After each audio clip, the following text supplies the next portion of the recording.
ভক্ত, কেউ বলে আমি কৃষ্ণ ভক্ত, আবার কেউ বলে আমি নিতাই চাঁদের ভক্ত।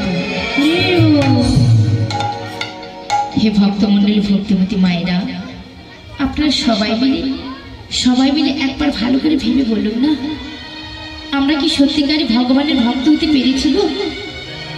কি গো মা, আমরা কি সত্যিকারই ভগবানের ভক্ত হতে পেরেছি? পারি। ওই যে একটা কথা আছে না, ধন থাকলে তাকে যেমন বলা হয় ধনী, আবার মান থাকলে তাকে যেমন বলা হয় মানি, আবার জ্ঞান থাকলে তাকে যেমন বলা হয় জ্ঞানী। হরি বল, হরি বল। এবার বলুন তো বাবা, তাহলে ভক্ত আমরা কাকে বলবো? কি গো মা, ভক্ত কাকে বলবো গো? না আপনার সবাই মিলে হয়তো বলবেন যার অন্তরে ভক্তি রয়েছে তাকেই আমরা ভক্ত বলবো।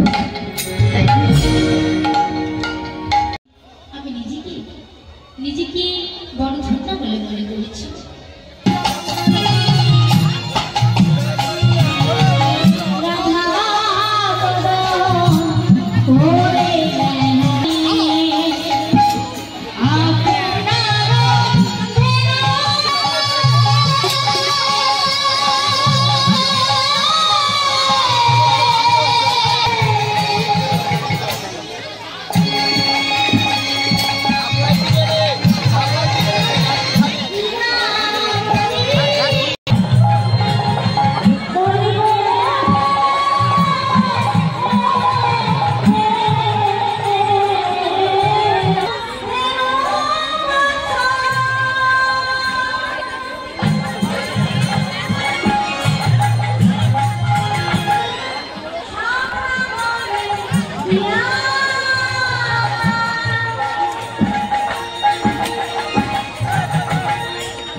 অন্নপ্রসাদ সেবা করছে, আপনারা সেবা করার পরে এই মাঠের উত্তর পাশে যে ঢালাই রাস্তাটা রয়েছে ওখান দিয়ে চলে যাবে, কারণ দক্ষিণ পাশ দিয়ে ভক্তরা এসে আবার প্রসাদ সেবায় বসবে।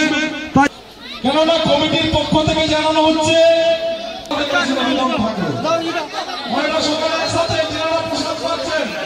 সকলে একসাথে বলুন, শিখুন নিতাই গৌর। হরিধ্বনিটাকে আপনারা দিলেন, হরিধ্বনি দিয়েছে।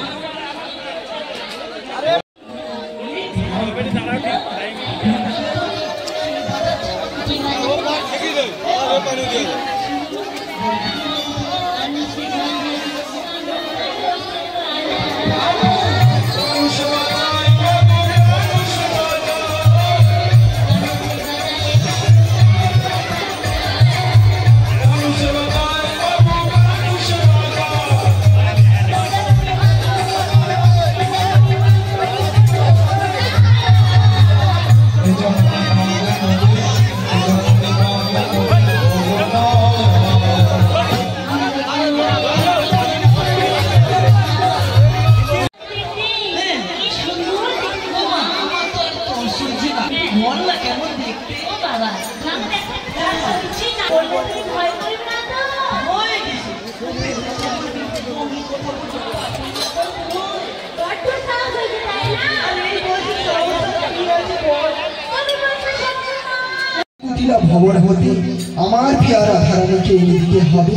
কি অসম্ভব বহু অসম্ভব, হেন কার্য আমার দ্বারা অসম্ভব। কেন অসম্ভব যোগমায়া? তুমি কি জানো না প্রভু, তার বাড়িতে বাদিনী শাশুড়ি ননদিনী রয়েছে, তারা যে সদা সর্বদা তাকে কৃষ্ণ কলঙ্কিনী বলে গঞ্জনা দেয়। তাছাড়া তাছাড়া কি?